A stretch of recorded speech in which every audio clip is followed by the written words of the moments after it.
오늘 은혜 받을 하나님의 말씀은 다니엘서 1장 8절로 13절입니다. 다니엘서 1장 8절 말씀. 다니엘은 뜻을 정하여 왕의 진미와 그 마시는 포도주로 자기를 더럽히지 아니하리라 하고 자기를 더럽히지 않게 하기를 환관장에게 구하니 하나님이 다니엘로 환관장에게 은혜와 긍휼을 얻게 하신지라. 환관장이 다니엘에게 이르되 내가 내 주 왕을 두려워하노라. 그가 너의 먹을 것과 너의 마실 것을 지정하셨거늘 너희의 얼굴이 초췌하여 동무소년들만 못한 것을 그러 보시게 할 것이 무엇이냐.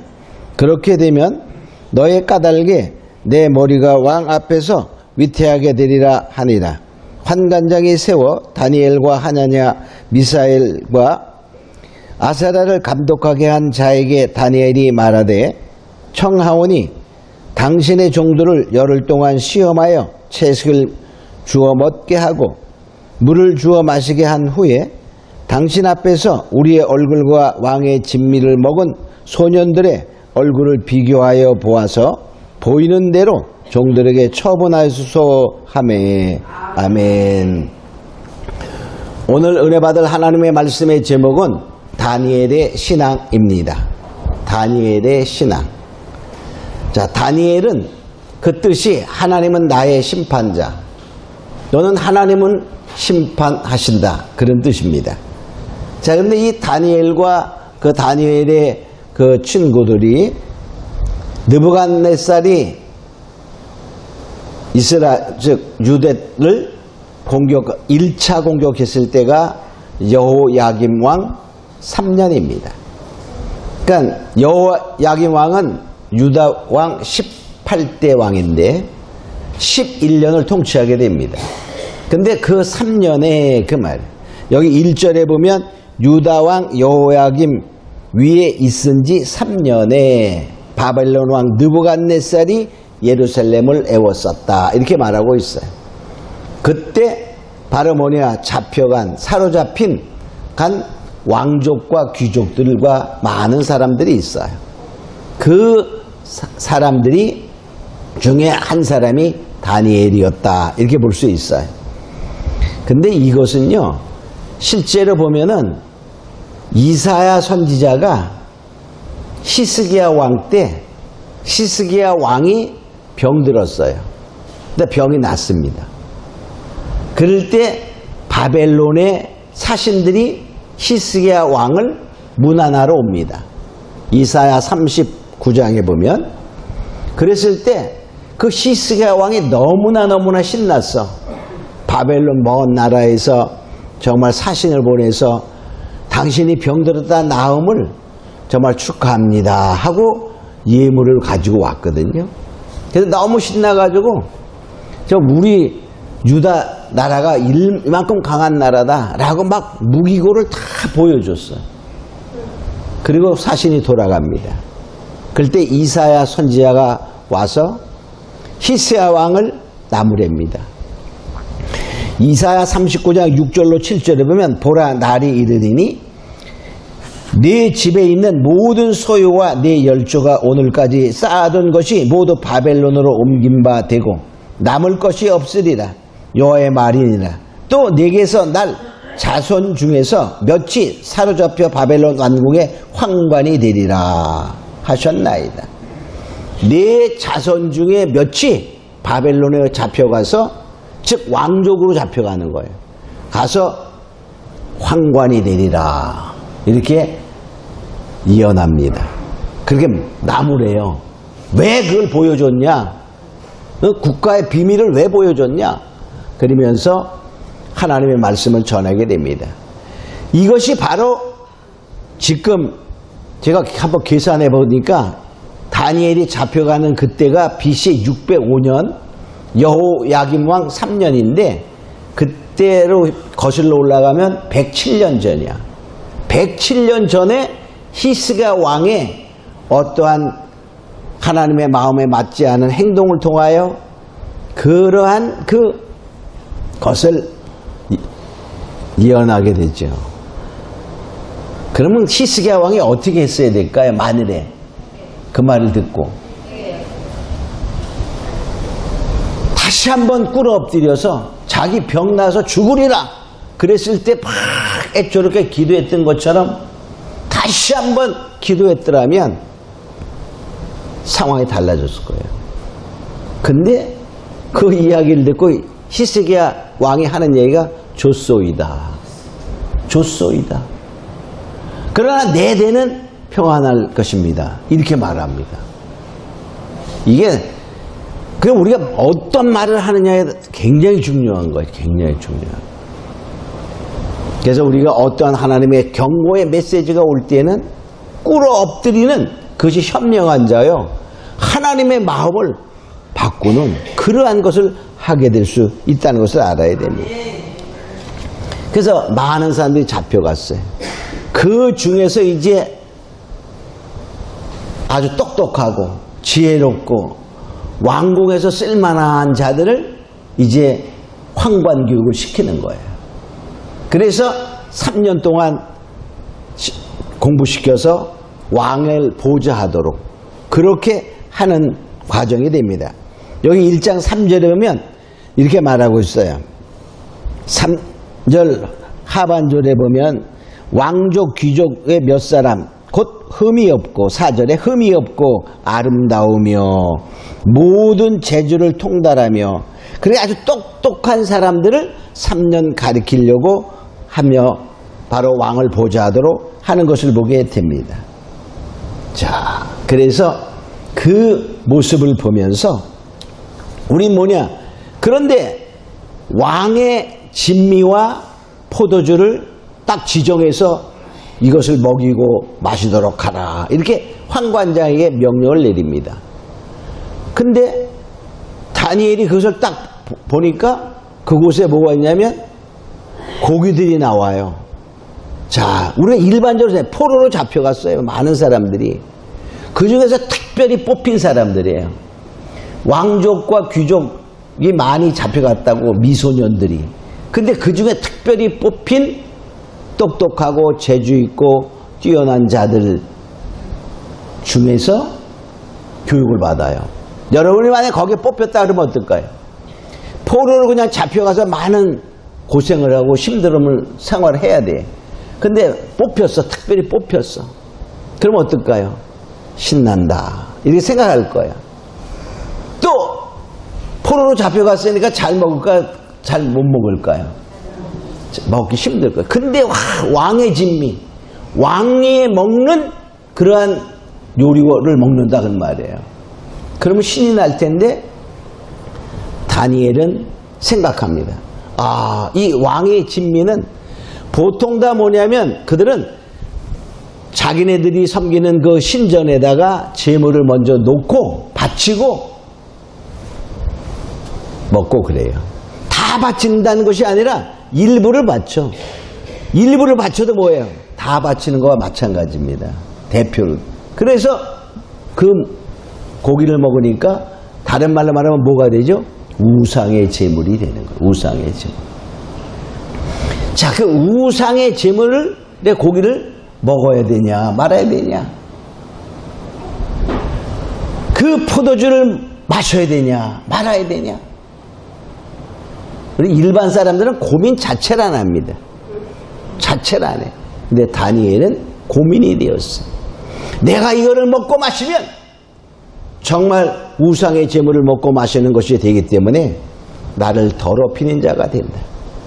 이 생각 때문에 이제 황관장에게 말하게 됩니다. 그런 상황 속에서 여러분들은 어떻게 하시겠어요? 우린 오늘 이 시간에 다니엘이 어떻게 행동했는가를 살펴보면서 또 그 행동한 결과는 어떠하였나를 우리가 보면서 우리도 앞으로의 정말 위기가 오고 사단과 접하며 거기에 굴복해야 되냐 그렇지 않아야 되냐 하는 그러한 위기가 왔을 때 어떻게 해야 될까를 우리가 생각해 보면서 우리가 다니엘이 행동한 그 행동을 통하여 우리 신앙의 정말 모델 삼기를 예수님으로 축원합니다. 첫 번째 다니엘에 보니까 마음의 뜻을 정했다. 이렇게 말했어요. 마음의 뜻을 정하는 결단하는 것입니다. 이 8절에 보니까 다니엘은 뜻을 정하여 왕의 진미와 그 마시는 포도주로 자기를 더럽히지 않게 하겠다 하는 완전한 뭐죠? 마음의 뜻을 정했다. 이렇게 말하고 있습니다. 우리 이런 말, 생각이 바뀌면 행동이 바뀐다. 그런 말이 있어요. 우리가 어떤 생각을 하느냐에 따라서 그 행동이 따라오지요. 그래서 다니엘은 마음을 정했어요. 이 왕의 진미와 포도주로 나의 이 신앙을 더럽히지 않겠다 하는 각오를 하게 됩니다. 우리가 마음의 확정이 중요한 거예요. 첫째, 시편 57편 7절로 8절에 보면 하나님이여 내 마음이 확정되었고 확정되었사오니 내가 노래하고 내가 찬송하리로다. 내 마음이 확정되어서 하나님을 찬양합니다. 그런 말이에요. 내 영광아 비파야 수금아 깰지어다 내가 새벽을 깨우리로다. 내 마음이 확정되어 새벽을 깨운다. 이렇게 말합니다. 새벽이 뭡니까? 새벽이 아직 어둠이 거치지 않고 어둠이 바로 날이 밝아질 무렵이야. 아직 어둠이 많이 있는 거야. 내 마음이 확정되지 아니하면 내 마음의 어둠을 밝음으로 깨우지 못하는 거죠. 내 마음이 확정되어야 나의 마음 속에 있는 어두움, 마음의 새벽을 깨울 수 있다는 것입니다. 자, 우리는 이것을 알고 다니엘이 마음을 확정한 그런 모습을 보게 됩니다. 우리도 마찬가지. 예수님도 말씀하셨어요. 마태복음 6장 33절에 보면 이렇게 말씀하세요. 너희는 먼저 그의 나라와 의를 구하라. 먼저 그의 나라와 의를 구하는 그러한 마음의 생각과 행동을 하면 그리하면 이 모든 것을 너에게 더하시라. 그 나머지는 하나님이 책임지겠다. 그런 말이에요. 신앙의 위기가 왔을 때 마음의 확정과 결단을 하고 하나님을 먼저 찾으면 자기를 더럽히지 아니하리라. 그때 마음이 어땠을까요? 일반적으로 생각해야 우리가 만약에 그 상황 속으로 들어가 봐요. 지금 상황이 어쩔 수 없잖아. 이렇게 가면서 왕의 진미를 먹을 수밖에 없어. 그리고 너무 신났을 것 같아. 어떻게 한편으로 보면. 응? 자, 그럴 때 무엇을 구하느냐? 먼저 그 나라와 의를 구하라. 이렇게 말씀하고 있습니다. 우리 다 정말 마음의 어두움을 깨우는, 새벽을 깨우는 그런 자가 되기를 원합니다. 뭐죠? 마음이 확정되어야 마음의 어두움의 새벽을 깨운다 라고 말하고 있어요. 환관장이 이들의 이름을 바꿉니다. 그러나 마음은 못 바꾼 거예요. 여기 1장 7절에 보면 환관장이 그들의 이름을 고쳐 다니엘은 벨드사살, 하나나는 사드락, 미사엘은 메삭, 아사라는 아벳노고라 하였더라. 이름을 다 바꿨어요. 이름을 바꿨어요. 그러나 뭐죠? 그들의 마음은 바꿀 수 없었다 하는 것을 알 수 있습니다.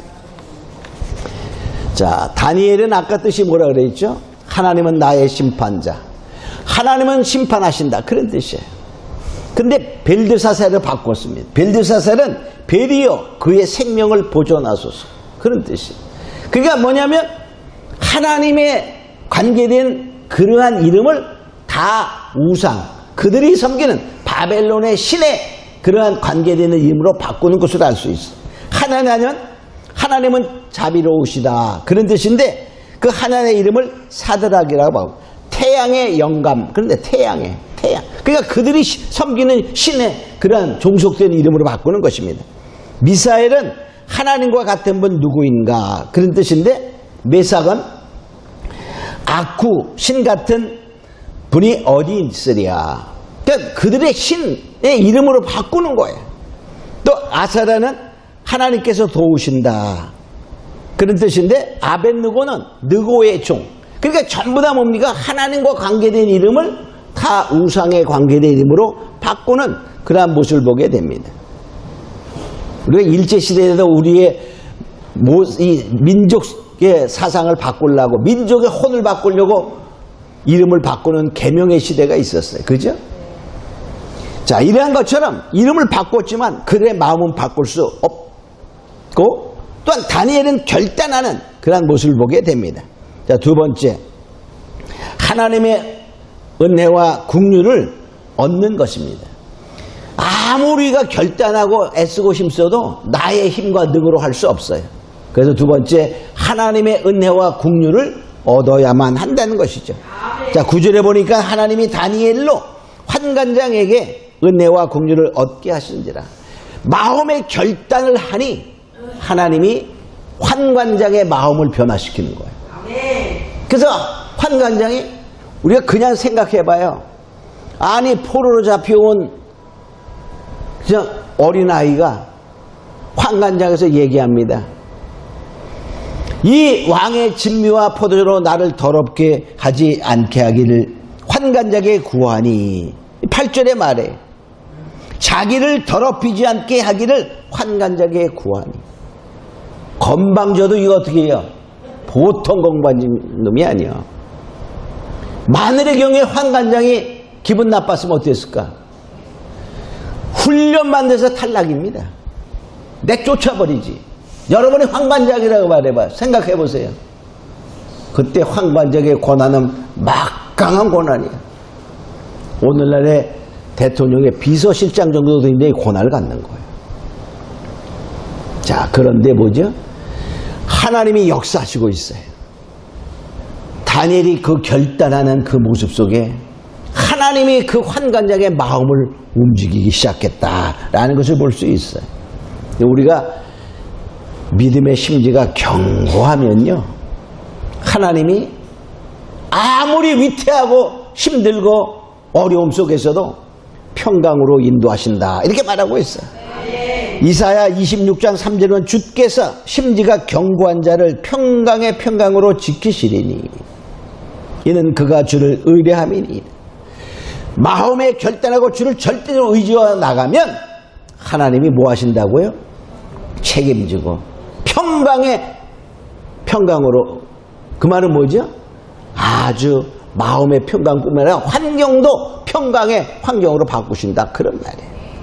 자, 세 번째, 자, 다니엘이 대안을 아주 부드럽게 제시합니다. 아주 정말 그 대안을 제시하는데 그 말이 아주 부드러워요. 자, 다니엘이 확고한 결단을 하게 된 후에 거기도 아마 이런 게 있었나 봐. 환관장이 있고 또 각 감독자가 있어서 아마 몇 명 단위로다가 여기서 보면 4명 단위인 것 같아요. 4명 단위로다가 감독자를 세워서 또 감독자가 감독하게 했어요. 다니엘과 그 세 친구를 감독하는 자가 있었어요. 여기 11절에 보면 환관장이 세워 다니엘과 하나냐와 미사엘과 아사라를 감독하게 한 자에게, 그 말 다니엘이 말합니다. 그러니까 네 사람을 감독한 그 감독자에게 가서 다시 한번 말하는 거예요. 그러니까 환관장이 아마 얘기를 했을 수도 있어요. 그죠? 자, 이렇게 말하죠. 그 제안은 뭐였죠? 1장 12절로 13절은 청하오니 당신의 종들을 열흘 동안 시험하여 채식을 주어 먹게 하고 물을 주어 마시게 한 후에 당신 앞에서 우리의 얼굴과 왕의 진미를 먹은 소년들의 얼굴과 비교하여 보아서 보이는 대로 종들에게 처분하소서. 앞으로 3년을 길릴 거예요. 3년. 근데 와서 딱 열흘만, 이게 딱 열흘만. 그러니까 3년의 동안의 시작의 열흘은 아무것도 아니에요. 그죠? 만일에 열흘 동안 시험하셔서 우리가 채식과 물만 먹을 거에 싸우니 그 진미와 포도주를 먹은 다른 소년들과 비교하여 보아서 얼굴이 초췌하면, 얼굴이 좀 나쁘면, 색깔이 다르면, 그 말이죠. 당신이 처분대로 하소서. 그때 와서 당신이 먹어라! 그러면 먹겠나이다. 그런 말이에요. 물론 그때 먹어라! 그랬으면 다니엘은 어땠을 것 같아요? 아마 안 먹고 퇴학당했을 것 같아요. 자, 그러한 부드러운 제안을 하니까 그 감독자가 들어보니까 어때요? 하나님의 마음을 움직였어. 환관장이 움직였고 그 감독자에게 환관장이 아마 말했을 거고 쟤네들이 그렇게 말하는데 잘 눈여겨봐라. 아마 이렇게 말했을 거예요. 하나님이 마음을 감동하니 그럼 그 정도는 괜찮겠다. 그래, 그럼 그렇게 한번 해보지. 이렇게 하는 것을 보게 됩니다. 자, 우리가 마음을 결단하는 그 모습을 하나님이 얼마나 기뻐하시는가. 하나님이 지금 보이지 않지만 다 뭐하고 있어요? 동행하고 돌보고 있다는 사실을 알 수 있는 것입니다. 우리도 정말 결단하는 자, 할렐루야. 그러나 부드러운 제안을 해야 돼. 어떻게 하죠? 건방지게 교만하게 하나님이 나와 함께하니까 막 이따위로 하면은 어떻게 될까요? 안 됩니다. 교만은 하나님이 꺾으시는 거예요. 자, 그러면 크게 네 번째로 그 결과를 봅니다. 결과는 어땠나? 결과의 첫 번째는 14절에 보니까 그 제안이 허락됩니다. 자, 그가 그들의 말을 쫓아 열흘을 시험하더니, 그래, 그들이 우리를 열흘 동안 시험하여 보세요 라고 했던 그 제안이 허락됨을 알 수 있습니다. 자, 그 허락된 것들이 열흘이 지났으니까 두 번째 뭡니까? 얼굴이 아름답고 살이 더욱 윤택해졌다 이렇게 말해. 15절에 보니까 아주 얼굴이 더욱 아름다워지고 윤택해졌어. 그러니까 뭐죠? 다른 말로 결론적으로 합격이 되는 거예요. 시험에 합격이 됩니다. 그러니까 16절에 뭐죠? 계속적으로 그들은 왕의 진미와 포도를 취하고 채식을 주는. 그러니까 계속적으로 뭐 했다는 거예요? 그 앞으로도 채식과 물을 마셨다 하는 것을 알 수 있습니다. 자, 그뿐만 아니라 바로 우리가 결단하니까 하나님이 너무 기쁘셔서 정말 역사의 순탄의 길을 걸어가는 것을 보게 됩니다. 그러니까요, 우리가 어떠한 어려움과 시험이 올 때 뭐 하지 말라고요? 두려워하지 말라. 겁내지 말라. 염려하지 말라. 할렐루야. 근데 염려가 될까 안 될까? 되지요. 근데도 뭡니까? 말씀을 우리가 알고 있으면 그 말씀이 나를 이끌어갈 수 있어요.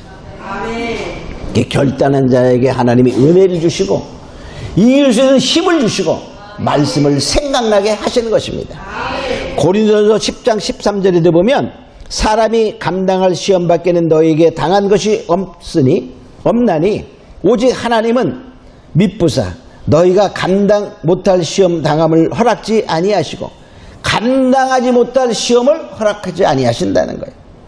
시험 당할 쯤에 또한 피할 길을 내사 너희로 능히 감당하게 하시느니라.